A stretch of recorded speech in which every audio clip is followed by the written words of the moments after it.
US president Donald Trump ने पूरी दुनिया को अपने बाप दादे की जागीर समझ लिया है और ये आए दिन ऐसे स्टेटमेंट देता रहता है जैसे माने उसके लिए इंटरनेशनल रूल्स मैटर ही नहीं करते हैं।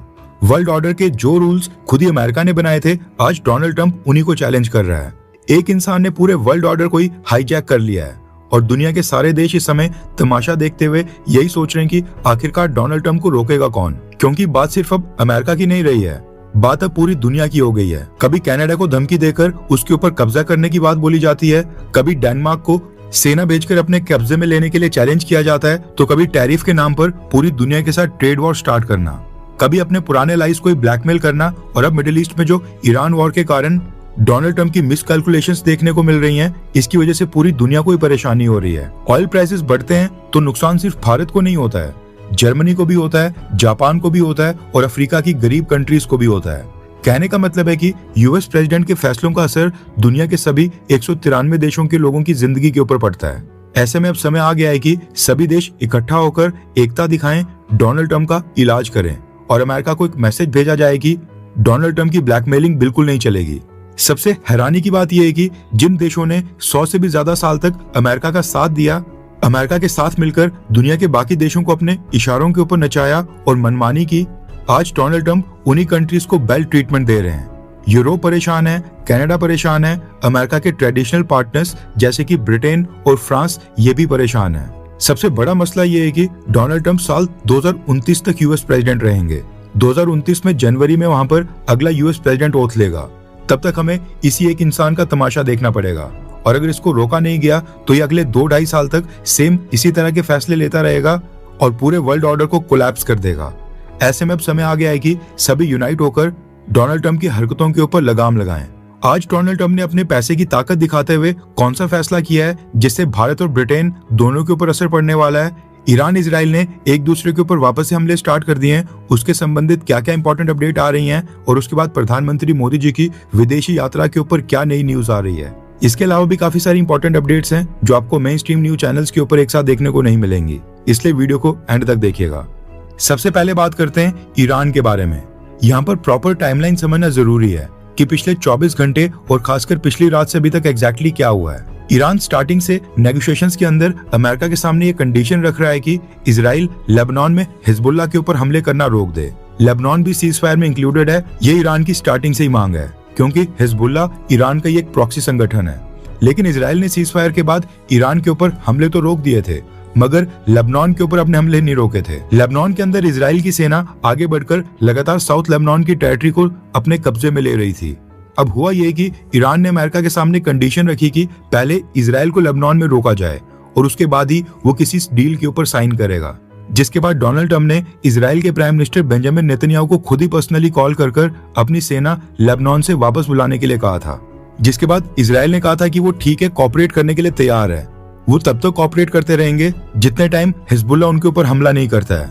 लेकिन अभी 24 घंटे हुए नहीं कि हिजबुल्लाह के सपोर्टर्स ने इजराइल के ऊपर हमले स्टार्ट कर दिए और फिर पिछले कल देर शाम को इजराइल ने सीधा लेबनान की राजधानी बेरूत में स्थित वहां पर जो हिजबुल्लाह के ठिकाने थे उनके ऊपर ही डायरेक्ट हमला कर लिया।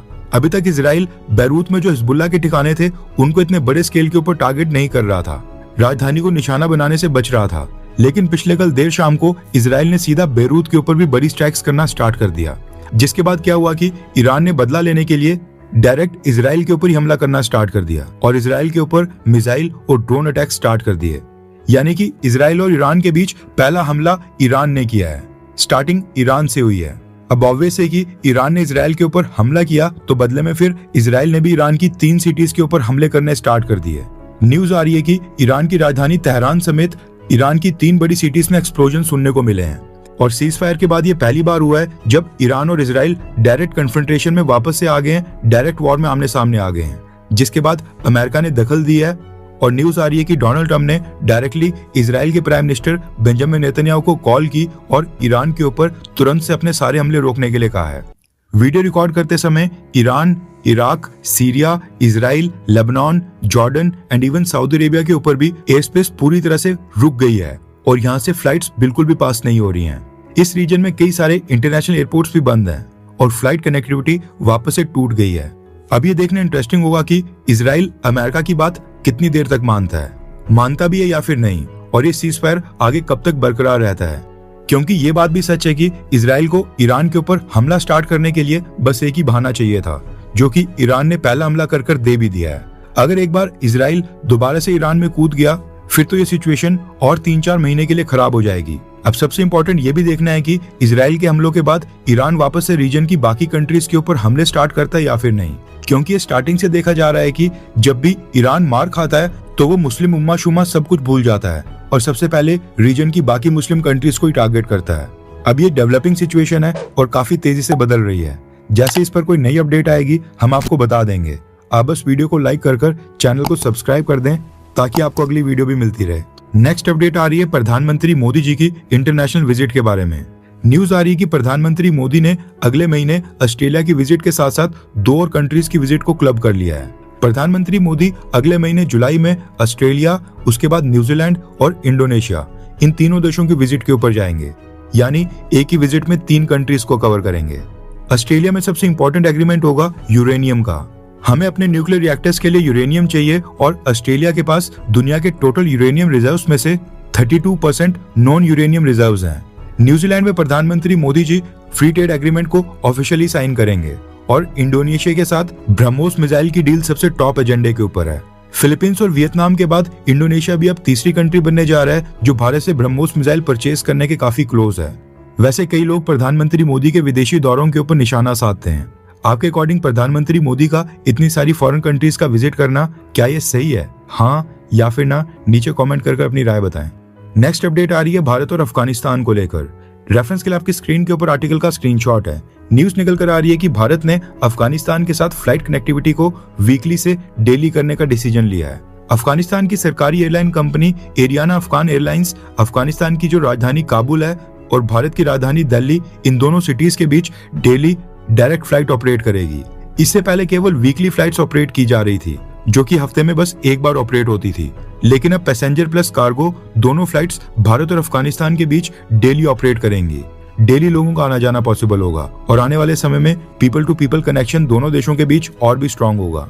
नेक्स्ट अपडेट आ रही है भारत के ठीक साउथ में सिचुएटेड चागोस आइलैंड्स के बारे में, जो कि हैं तो मॉरिशस के, लेकिन ब्रिटेन और अमेरिका इन दोनों कंट्रीज ने जबरदस्ती इनके ऊपर कब्जा करके रखा हुआ है। भारत ने कई सालों तक ब्रिटिश गवर्नमेंट के ऊपर प्रेशर क्रिएट कर मॉरिशस की मदद की थी और दोनों पार्टीज को टेबल के ऊपर बिठाकर ये आइलैंड्स वापस से मॉरिशस को दिलाए थे।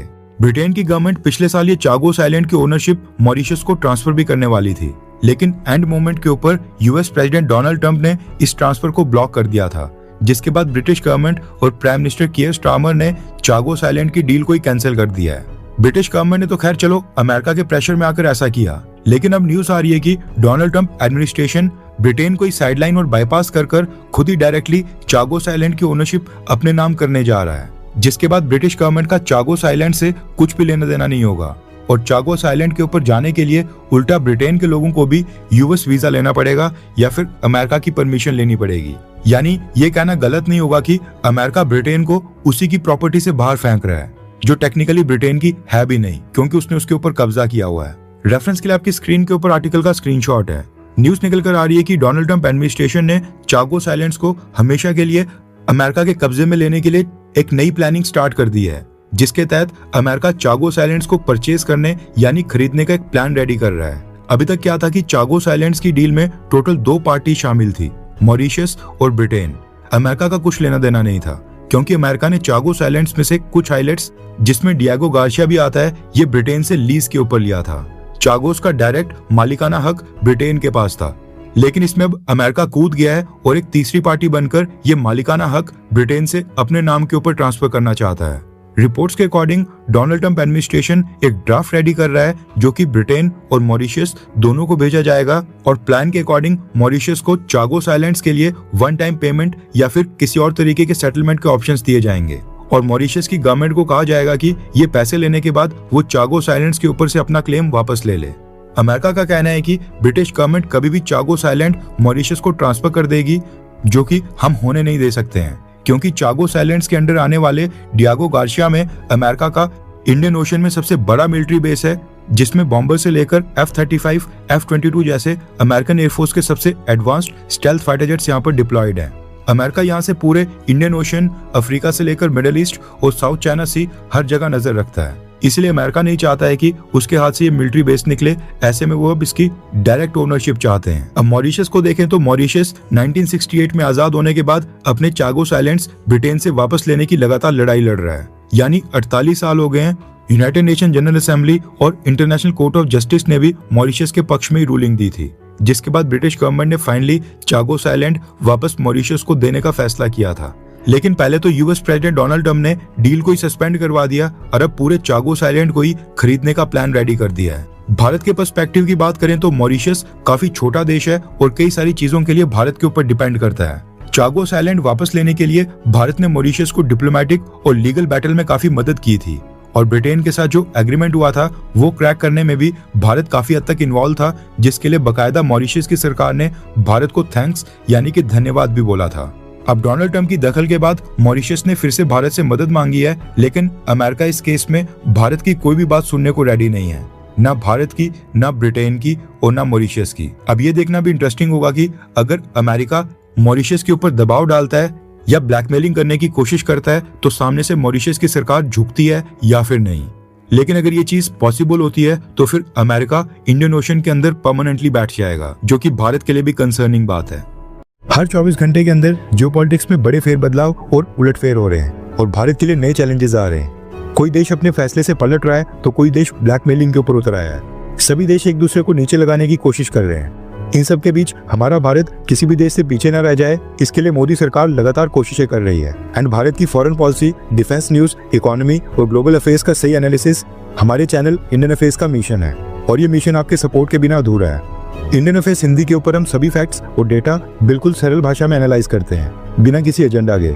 अगर आप चाहते हैं कि इंडियन अफेयर्स का सही और ऑथेंटिक एनालिसिस आप तक लगातार पहुंचे तो इस वीडियो को लाइक करें और हमारे चैनल इंडियन अफेयर्स को सब्सक्राइब करके बेल नोटिफिकेशन ऑन करना मत भूलिए। आपका एक लाइक हमारे चैनल को ग्रो करने में काफी मदद करेगा और एक सब्सक्राइब ये सुनिश्चित करेगा कि आप किसी भी इंपॉर्टेंट अपडेट को मिस ना करें। अगर आपने हमारे चैनल को पहले से सब्सक्राइब किया है तो दिल से धन्यवाद। जय हिंद, वंदे मातरम।